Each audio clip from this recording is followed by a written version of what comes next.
Olá, minha gente. Eu espero que vocês estejam bem, sejam muito bem-vindos e bem-vindas. Eu acredito que chegou o momento de apresentar para vocês os meus estudos, me revelar para vocês enquanto pesquisadora, enquanto professora, enquanto produtora de textos literários e científicos. Então, agora eu vou ler para vocês um capítulo da minha dissertação de mestrado. Não se preocupem, a linguagem é fácil, é acessível. E eu escolhi um capítulo que fala sobre esse projeto literário de Clarice Lispector, né? Pensando aí, ainda estamos no centenário, o retrato literário de Clarice Lispector, que traduz de alguma maneira a imagem do Nordeste, da pessoa que, embora seja uma imigrante, carrega em si mesma o Recife da sua infância e da sua adolescência. Eu vou apresentar a tela para vocês, eu espero que vocês se conectem, né, ainda mais comigo. Esse aqui é uma forma da gente estar se conectando e estar se aproximando, né, das nossas pesquisas, a partir de nossas pesquisas, trazendo um diálogo de nossas psiques. Então, eu vou mergulhar aqui na página que está a dissertação para que eu possa ler para vocês. Deixa eu ver se vocês estão vendo exatamente o que é esperado. Não. Então, deixa eu apresentar outra tela. Só um minuto, a tela não é essa. Vamos apresentar, então, a tela correspondente a essa daqui.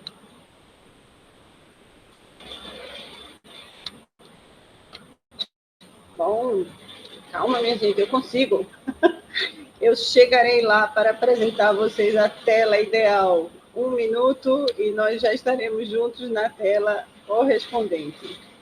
Pronto, aí estamos. Ótimo, agora sim. Então, vocês estão vendo o mesmo que eu, e eu vou começar a ler para vocês essa parte da dissertação que fala sobre o retrato literário de Clarice Lispector. Começa com uma frase do Wilhelm Flusser, ele que é autor de vários livros, entre eles A Filosofia da Caixa Preta. E a epígrafe diz o seguinte: realidade, tudo aquilo contra o que esbarramos no caminho para a morte. Portanto, tudo aquilo que nos interessa. A foto de Clarice é uma foto onde ela aparece no escritório dela, na biblioteca, né, que ela tinha na sala do apartamento, isso nos anos 60, a foto dela vestindo o vestido vermelho, uma mulher sempre elegante, sempre uma figura muito boa de você olhar e contrastar, né, nessa elegância, também a pessoa humana que está por trás dessa figura, digamos assim, bela de Clarice. Vamos começar a leitura. Como dizia Samuel Beckett, ser não é mais do que ser notado. Para Fernando Pessoa, a celebridade é um plebeísmo. Vocês devem se lembrar dessa palavra, né? Nobres, nobres e plebeus. Por que plebeísmo? Porque é um reducionismo, porque é uma maneira muito reduzida de ver uma pessoa, de atribuir à pessoa menos valor, né? Então, a fama é uma forma plebeísta de ver um ser, porque o ser é sempre alguma coisa plural, indecifrável, cheio de mistérios, de contradições, de antagonismos, e a fama faz com que a gente passe a enxergar a pessoa de um único ponto de vista, de uma única vertente, um único aspecto. Então, eis a frase do Samuel Beckett e do Fernando Pessoa: a celebridade é um plebeísmo. Parecendo que dá força às criaturas, apenas as desvaloriza e enfraquece, ainda nas palavras de Fernando Pessoa. Um homem de gênio desconhecido pode gozar a volúpia do contraste entre a sua obscuridade e o seu gênio. E pode, pensando que seria célebre, se quisesse, medir o seu valor com a sua melhor medida, que é ele próprio. Mas, uma vez conhecido, não está mais na sua mão reverter a obscuridade. Dela, como do tempo, ninguém torna atrás ou se desfaz. Então, a frase de Fernando Pessoa para trazer esse aspecto do quanto o fato de se tornar uma figura conhecida, uma imagem conhecida, um rosto conhecido, como diria Nelson Rodrigues também, a nossa grande moralidade é mostrar o próprio rosto, né? Então, a Clarice vai figurando diante das autoras também por essa beleza, por esse enigma, e sempre se reduz a tradução do que ela pode ter de contradição dentro dela, em virtude da sua aparência, né? Sua bela fachada, sua bela aparência, seu belo rosto, seu modo de se comportar e seu gestual também. Vamos ao texto. A fama, portanto, traz seus equívocos. Como no conto de Poe, da carta roubada, uma celebridade pode estar tão à vista que se torna, de fato, invisível. Sobre o desaparecimento do sujeito moderno, e com ele o do escritor, lamenta Vila Matas quando diz: penso como foi pouquíssimo salutar, a longo prazo, publicar livros e tê-lo feito em grande parte para ter uma certa fama, e depois a poder administrar dizendo banalidades em jornais e revistas, incapaz de ser o dono da mais ínfima partícula de terreno de índole privada pessoal. Escrever para ser, sobretudo, fotografado, amargo destino. Jorge Luiz Borges afirmava, por sua vez: hei de ficar em Borges, não em mim. Para Clarice Lispector, mim é um eu que anuncio. Depois de morta, engrandecerei e me espalharei, e alguém dirá com amor meu nome. É para meu pobre nome que vou. A consciência da inevitável posteridade que acomete o grande escritor em processo, muitas vezes, sabe, a uma maldição.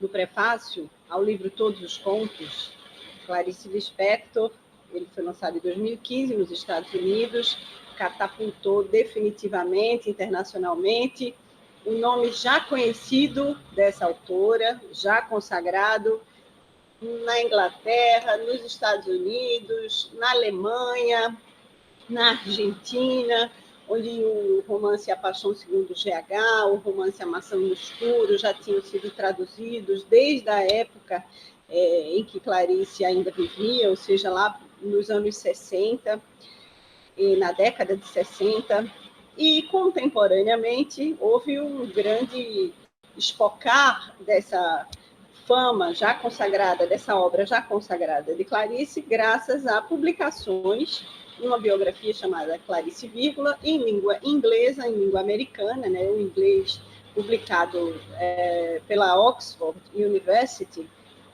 o trabalho do pesquisador Benjamin Moser. E aqui é o que o livro traz, né? Então, a autora, né, o biógrafo, escritor, crítico, tradutor norte-americano Benjamin Moser comenta sobre esse poder mágico do glamour atribuído à criadora da personagem Macabeia. A frase do Benjamin Moser: seu glamour cresceu exponencialmente após a sua morte. O livro Todos os Contos traz uma perspectiva interessante de reunir as obras publicadas pela editora Rocco, que detém os direitos da obra de Clarice, de maneira pulverizada, e outras antologias, né, outras coletâneas com esses contos de Clarice. E essa publicação, Todos os Contos, essa dissertação faz uma crítica também ao problema do apagamento da palavra Pernambuco, né? Uma vez que, inicialmente, na introdução se fala da origem da família que migrou de Alagoas e de Pernambuco, né, para o Rio de Janeiro. Não esquecer que foram 10 anos em Pernambuco, 3 anos e meio em Maceió. Então, Clarice passou dos 5 anos aos 15 em Recife, grosso modo, né? Talvez ela ainda não tivesse completado os seus 15 anos, tivesse ainda 14 anos. Se foi no início do ano, ela teria ainda 14 anos, já que o aniversário dela é em dezembro. Mas o período que a família Lispector passa no Recife, Pedro, Marieta, Mânia e as 3 filhas, é muito maior do que o período que a família passou em Alagoas. Então, Existem vários biógrafos da obra de Clarice, e, nesse caso, há grandes méritos nessa publicação de todos os contos. Um deles é reunir todos os contos e, de certa maneira, oferecer a obra para uma análise mais inteira. Mas a gente destaca a importância de A Descoberta do Mundo, publicada pelo filho de Clarice em 1984, e que é também uma compilação de maneira mais fidedigna a ordem de publicação dos textos na coluna Clarice Lispector no Jornal do Brasil, entre os anos de 1967 e 1973. Então, essa publicação traz esses méritos e traz esse pequeno equívoco que foi, talvez de modo reducionista, retirar a palavra Pernambuco no texto de introdução do organizador. Mas acreditamos sempre nessas revisões e nesses diálogos, né, de textos e em publicações. Então, aqui está a escultura de Clarice no Recife, feita por Demétrio Albuquerque, na Praça Maciel Pinheiro, em frente ao Sobrado Moro, aqui no Recife, no bairro da Boa Vista, e aqui ao lado a escultura da autora, feita por Edgar do Vivier, na Orla do Leme, o bairro onde Clarice morou, no Rio de Janeiro. A primeira, a gente vê essa mulher mais, talvez, despretensiosamente, né? Enquanto a outra figura está alongada, está de forma mais elegante, então se celebra uma postura, né, diferenciada em relação à figura de Clarice. A primeira é o retrato de uma mulher sem vaidade, afundada na poltrona, com um olhar vazio, posta num pedestal, maculado em meio a uma mal cuidado, né, em meio à vegetação agreste dos canteiros, condenados ao abandono dos prédios do entorno, e, na segunda, a flagrante e cuidadosa repaginação da imagem da escritora em linhas retas e firmes, fixam a silhueta esguia e elegante, estrategicamente sentada ao lado do seu cão, na amurada de uma mirante, onde se descortina uma espetacular paisagem, e o primeiro retrato a aprisionando, literalmente, num círculo vermelho desbotado, sem saída, enquanto o segundo círculo abre horizontes, alarga a visão sobre o infinito azul do céu e do mar. A frase de Clarice aqui: eu, à beira do vento, o morro dos ventos uivantes me chama, vou, bruxa que sou, e me transmuto. Ó, cachorro, cadê a tua alma? Está à beira de teu corpo? Eu estou à beira de meu corpo. E feneço lentamente. Bom, aqui a dissertação continua trazendo um pouco da colaboração do Moser em relação a essa ideia do glamour, né? Uma qualidade que confunde, muda de forma, envolve as coisas com uma aura de mistério. Eu cito aqui uma frase do Sir Walter Scott: é o poder mágico de iludir a visão dos espectadores de tal forma que a aparência de um objeto fosse totalmente diferente da realidade. Assim é a fotografia que o crítico norte-americano faz da autora. A lendariamente bela Clarice Lispector, alta e loura, usando extravagantes óculos escuros e as bijuterias de uma grande dama carioca de meados do século passado, adequava-se à definição moderna de glamour. Trabalhou como jornalista de moda e sabia muito bem encarnar o papel, mas é no sentido mais antigo da palavra que Clarice Lispector é glamurosa, como uma feiticeira literalmente encantadora, um nervoso fantasma que assombra todos os ramos das artes brasileiras. Então, o poder de Clarice também sobre o pesquisador, né? No momento em que a gente vê as palavras dele utilizando essa hipérbole, né, da figura de Clarice. Aqui eu continuo dizendo que essa feiticeira, né, para usar uma palavra do autor, contudo travestida de homem em seu último romance, publicado A Hora da Estrela, né, publicado em 1977, numa talvez ofensiva negação da sua tão apregoada sedução feminina, afirma necessitar escrever sobre uma certa moça vinda do Nordeste para não sufocar. Ela me acusa, e o meio de me defender é escrever sobre ela, escreveu Clarice. Limito-me a humildemente, mas sem fazer estardalhaço de minha humildade, que já não seria humildade, limito-me a contar as fracas aventuras de uma moça numa cidade toda feita contra ela. A Hora da Estrela, página 29. A identificação com a autora é clara. É numa rua do Rio de Janeiro que peguei o ar de relance, o sentimento de perdição no rosto de uma moça nordestina. Sem falar que eu, em menino, me criei no Nordeste. A Hora da Estrela, página 26. E ainda, o que escrevo é mais que invenção. É minha obrigação contar sobre essa moça entre milhares delas. E meu dever, e dever meu, nem que seja de pouca arte, o de revelar-lhe a vida. Porque há o direito ao grito. Então eu grito, grito puro e sem pedir esmolas. A obra, novamente, A Hora da Estrela, sendo citada aqui. Esse último romance, uma novela, na verdade, de Clarice Lispector, evoca um dos primeiros, e curiosamente intitulado A Cidade Sitiada, que foi publicado em 1949. Em A Cidade Sitiada, a protagonista, que chama Lucrécia, guarda algumas semelhanças com Macabeia. Ela traduz ali uma crônica de um subúrbio que está em crescimento. Então, enquanto a mulher está amadurecendo, também a cidade está amadurecendo. Ambas crescem juntas. São Geraldo é o nome dessa cidade e ela é retratada como uma cidade da década de 20. E para realizar a figuração dessa cidade, a Clarice retira de seus personagens qualquer dimensão interior.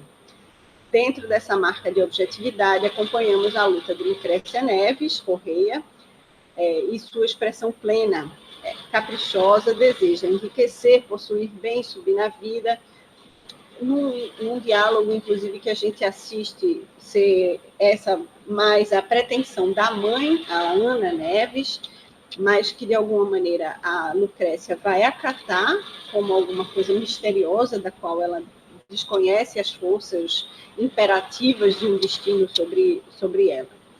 E ela casa-se com Mateus, vai para a metrópole, novamente cai numa realidade mais avançada, e para citar aqui uma frase da Bela Youssef, uma das melhores críticas da obra de Clarice, na minha opinião, a frase é a seguinte: mas estar dentro da cidade é estar sitiada com um vazio terrivelmente físico. Com a morte do marido, Lucrécia volta. A cidadezinha, agora já desconhecida, transforma-se devido à exploração do carvão e do ferro. Os habitantes, como a protagonista, acabam por se render, ou se perder, melhor dizendo, nessa dura verdade do sol e do vento e de um homem andando das coisas postas. De um homem andando e das coisas postas. É como se o destino... existe um outro vídeo aqui no canal em que eu falo sobre a força da geometria e como a literatura de Graciliano Ramos e Euclides da Cunha retratam essas forças imperativas do Nordeste sobre os personagens da história de cada um desses autores, né? Por exemplo, assim, a Vitória e Fabiano, no êxodo, né, na saída daquele sertão que já assistiu à morte da amada cadela baleia, né? Então, de alguma maneira, a Joseph traz também o quanto esse vazio existencial da personagem, ou das personagens de A Cidade Sitiada, traduzem esse imperativo da cidade sobre os seus habitantes, os seus cidadãos, né?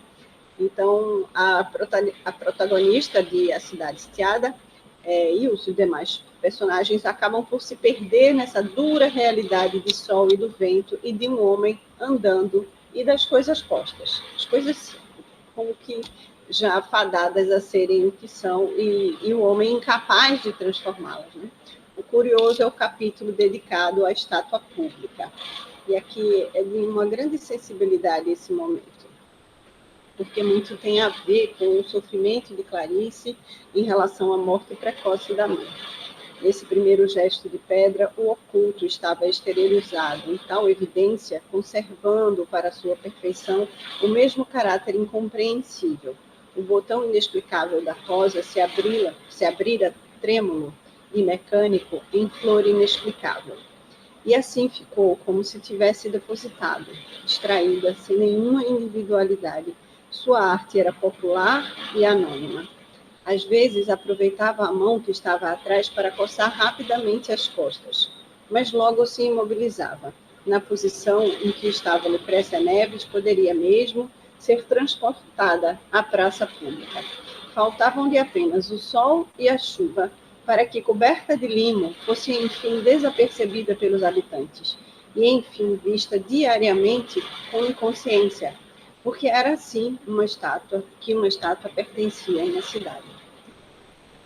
É isso, minha gente, um flagrante autorretrato de uma intimidade talvez inconfessável e certamente incômoda, a construção do nome Clarice Lispector a habitar no futuro, a sombra de Lucrécia, a sombra de Macabea, ressurgem aqui e ali em momentos simples, como no Manifesto da Cidade, na qual a escritora resgata um sítio esquecido do mundo, que ficou para trás com a sua infância afundado, talvez sob o peso da cidade toda feita contra ela, diferente de todas as cidades que vieram depois e não lhe pertenceram, como Recife.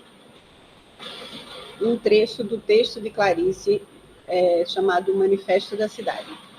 Para encerrar nosso vídeo. Este momento não é grave.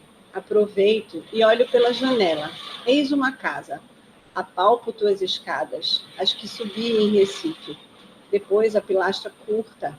Estou vendo tudo extraordinariamente bem. Nada me foge. A cidade traçada. Com que engenhosidade! Pedreiros, carpinteiros, engenheiros, santeiros, artesãos, estes contaram com a morte. Estou vendo cada vez mais claro. Esta é a casa, a minha, a ponte, o rio, a penitenciária, os blocos enquadrados de edifício, a escadaria deserta de mim, a pedra. Esta é a ponte, este é o rio, eis o relógio, eis o canal. E Recife? Onde está a pedra que sinto? A pedra que esmagou a cidade? Estendo a mão e sem tristeza contorno de longe a pedra. Alguma coisa ainda escapa da rosa dos ventos. Alguma coisa se endureceu na seta de aço que indica o rumo de outra cidade. Bom, então, aqui um pouquinho do meu trabalho, para que vocês conheçam um pouco a minha colaboração, e eu espero vocês na próxima leitura daqui do canal.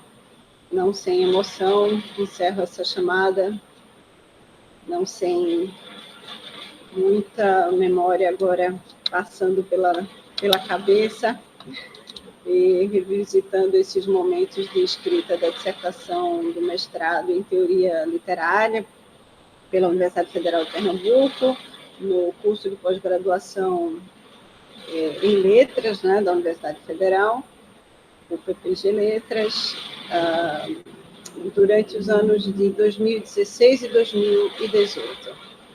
Até a próxima, minha gente. Bom estar aqui com vocês.